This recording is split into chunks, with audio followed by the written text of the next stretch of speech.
Morning team, check this out. So this is Snapper Rocks. Yeah, what a wave. Rainbow Bay. And this big bit of greenery here is called Greenmount. It's a mountain, or a mini mountain, that's green. So, hey, if you're just landing here, my name's Alan Rath, and this is a channel I've got called The Ditch Switch. The Ditch Switch means, wow, the Tasman Sea is the ditch, and yeah, between New Zealand and Australia, there's always Kiwis going to Australia and vice versa, or going to Australia and then coming back. So I've created a channel with my experience, which is, yeah, it's pretty good. Good experience. I've had some bad ones over the times trying to make it work, but yeah, so I thought I'd come down today, do a little video for you, and we could chat a little bit about my experience in moving to Australia. So, sorry, I've got some notes on my phone, so I'm just going to refer back to them. So, I've been in Australia, living full-time, working, my wife working, 3 kids, since, I'm just going to find this, little spot here to sit. This looks pretty good. And little trail where the turkeys seem to go. So yeah, I live in a place called Mudgeeraba in Queensland, which is the Gold Coast. And so this spot, being Rainbow Bay, is only like 20 minutes from my house. It's not even that far. And I spend a lot of time down here. I just love it. And what I love about it is, well, it was always my dream to live here. So I'm pretty biased when it comes to saying it's a good spot, but it is world class. Something, if you don't know, is they actually pump sand from up behind the surf club there over the hill, and the sand creates a perfect wave. So it creates one of the most perfect waves in the whole world, and it is also one of the busiest waves in the whole world, if not the busiest. So yeah, it's absolutely freezing today. Even from a Kiwi's perspective, it is, when I got here this morning, it was like 9-ish degrees, which is pretty cold when you're out in your bare feet. And then generally you're pretty unprepared here. So I'm wearing a fleece and one t-shirt layer, and I think it's up to about 14 degrees now. So in the shade, it's pretty cold, and in the sun, it's pretty warm. I'll say this, my perspective of the cold in Queensland is a bit like Queenstown. So like our winter feels like a Queenstown summer, where it can be quite hot and quite warm, like 24, 25 degrees in the direct sun. And as soon as you step into the shade or under a mountain, it feels like someone flicked on the aircon to like, I don't know, like 16 or 17 degrees or something. So yeah. But anyway, today's video is about what to expect when you move country, and especially when you move from New Zealand to Australia. The one thing about New Zealand to Australia isn't, I mean, we go to Australia on holiday all the time. We would go every year to feel like you have a sense of like your coffee shops you go to, and the places you hang out, and the place you stay. And when we go there, we'll do this again, and we won't do that again. And we've got to go back for dinner there. And I felt like even I would holiday here that much that I'd make friends and have people to catch up with and hang out with when I would come back to visit on holiday. So I found the whole thing with the move, I'll be honest with you, and it's probably just my industry, but I found it a lot harder to get a job.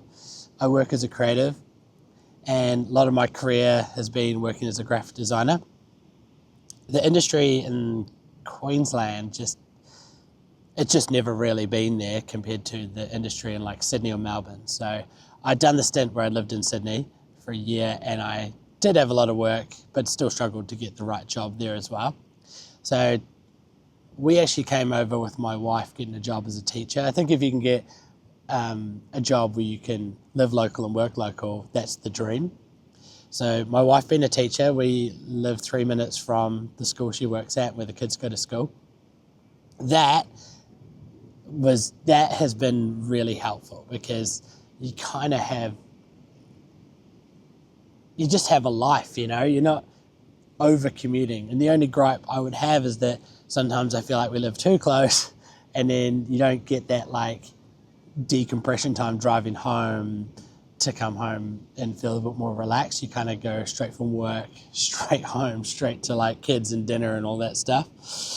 So I eventually found a job working in a marketing role for a school. And that's actually worked out really great for me.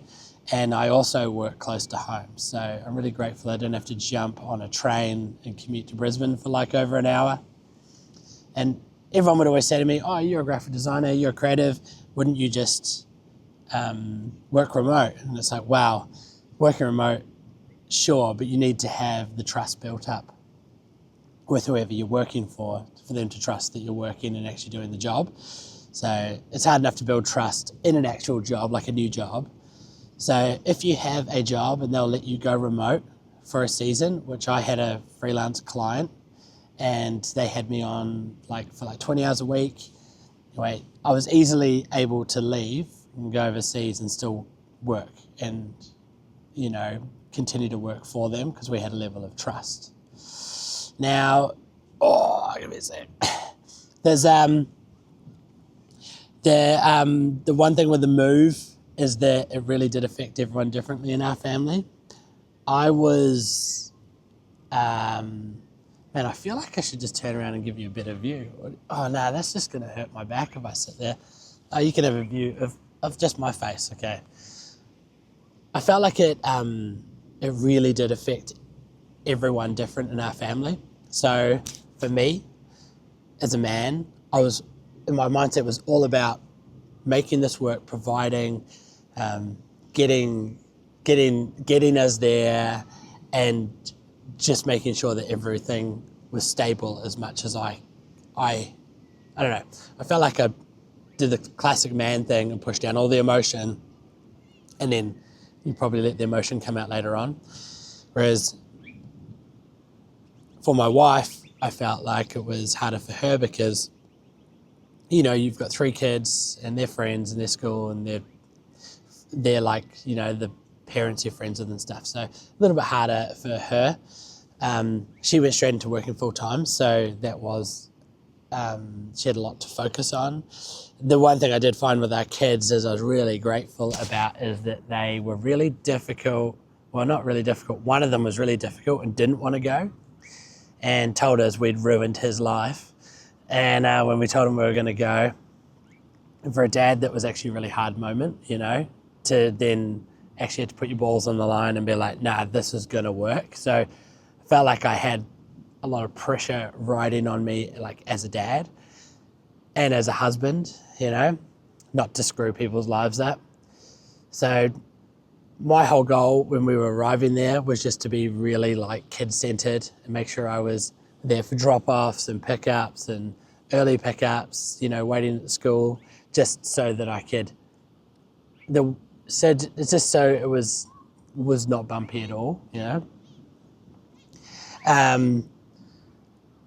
I do find that the best thing to do is just to be patient and go, it's easily going to be 2 years. So we're a year and a half in, and we still have moments of like, group of friends from back home are like having fun and or hanging out as a group, and you feel like a sense of missing out, or there's a kid's birthday party or your kid's friends are invited and your kid's not there because you took them to another country. There's just a whole bunch of emotions that would come up, and I just decided that every single thing and everything that came up and everything that was difficult, I would just wear it and just try not to react at anything. So, a bit heavy, isn't it? But it's the truth. It's all it's all actual things. So, another thing is, I reckon it's okay to miss the country you're leaving. So we left New Zealand, and it's okay to miss those things you love. Simple, small things like the taste of milk, the taste of cheese. Our kids didn't eat cheese for nearly the first year, 6 months to a year, because the cheese just tasted weird here. It didn't actually taste weird, it just tasted different. You go for a coffee. One thing I found is nobody could pronounce my name or understand my name. Everybody here has a hearing issue because my name is Alan. And every time I get a coffee cup back, it was definitely not Alan written on it. Twice I got Helen. Even 3 times I've had Helen, like the woman's name with an H. I had Ellen with Ellen, another version of a woman's name. So I started gave myself a coffee name, Al. Hal. I got Hal a couple of times, and most recently was trying to say Al, and they said Hal, and I said no, Al, and they said Tal, and they wrote Tal on the cup. I didn't know how the sneaky T got in there. There's, I don't know how I got there. But yeah, there's certain things that it's okay to miss things, and there's some things you'll always miss. Like I left my mum and dad in New Zealand, and we just are just hoping that it can work out for them to come and stay with us and be here, you know. Okay, here we go. Sorry, just looking at my notes again. So the move can definitely feel bumpy. I think it can feel bumpy more than it would not feel bumpy. Anytime I've ever tried to move here, you realize after a month the holiday is over and life is life, and you're out the door, kids to school lunches, paying a mortgage, paying rent, working all that stuff out. It's okay for it to be a bumpy road. And I looked at it coming here, I was like, I actually printed a sticker out on the, those things your kids play with if they find it in your house and they waste all the ribbon in it. It's like a label machine. And so I put on our label machine, because when I was packing up and printed it, do the hard things. Anyway, it was just a saying that I heard it somewhere. I feel like it was like Casey Neistat or something on YouTube. And I was like, yeah, that for this season, I'm going to have to do the hard things so I can teach my kids how to do the hard things in life. Because generally, if you do hard things, you learn. And if you learn, you're rewarded. And you're rewarded with greater capacity, you're rewarded with greater knowledge, and you're rewarded with being an all-rounded person. And I think a big thing about doing these things is it just rubs off a whole bunch of corners in your life, and things in your life that would annoy you and frustrate you. You realize that they don't frustrate you as much as this new thing you're doing overseas, which is really difficult and really hard. So it softens you a bit and helps you along. One thing I will say is I was not expecting was this thing called stamp duty, and I didn't really understand it until I had to pay it. So we acquired a car as soon as we got here. Stamp duty on the car, so it's like, I think it's 3%. I think it's 3% or something like that of the value of the car, and cars are not cheap here. Like in New Zealand, we have Jap imports. So cars are half the price in New Zealand. Well, they were up until we left, I think, I don't know. So we had just bought $5,000 Toyota Corollas in New Zealand. And then getting here to buy that same car was about $10,000 to $12,000, but it's Australia new. So it doesn't have all the Japanese writing all through it. And I won't try and say it, but when you switch your car on, Japanese lady talks to you sometimes because it's got some Japanese stereo or something, or like a box thing underneath the steering wheel that you're like, I don't even know what that means. So stamp duty, we really noticed it when we bought our first home.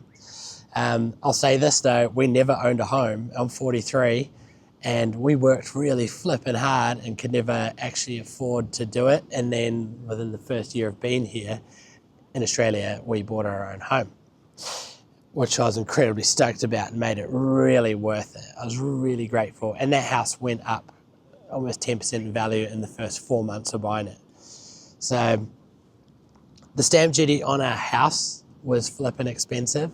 It was the same amount, pretty much the same amount for a deposit for a house when we first got married in 2008. So if we'd had that money, we would have been able to buy a house in Browns Bay where we were from. So it was crazy money. And that money you pay on the way in, you don't pay it on the way out. So on the way out, there's no stamp duty. But there maybe there's some sort of taxes that we don't realise and we're going to get hit with. But anyway, hopefully that's helpful. That's just a few things to let you know that the ride will be difficult, it will be hard, it will be bumpy, but it will be okay if you can just keep your cool, handle it, be strong for the people around you that need you, and just let the people around you vent and have emotions if they need to. So moving countries is hard, but honestly, it's better to do those things and do the things you want to do than to sit around and never do anything, because then you'll just be the guy that didn't do anything. And at least now you got a cool story, even if it doesn't work out, because any story, no matter how bad it is, to an extent, most stories, no matter how bad it is, they always seem to be funny later on. They always end up being like a funny story. So yeah, enjoy this. What a day. Look at this, middle of winter, Gold Coast.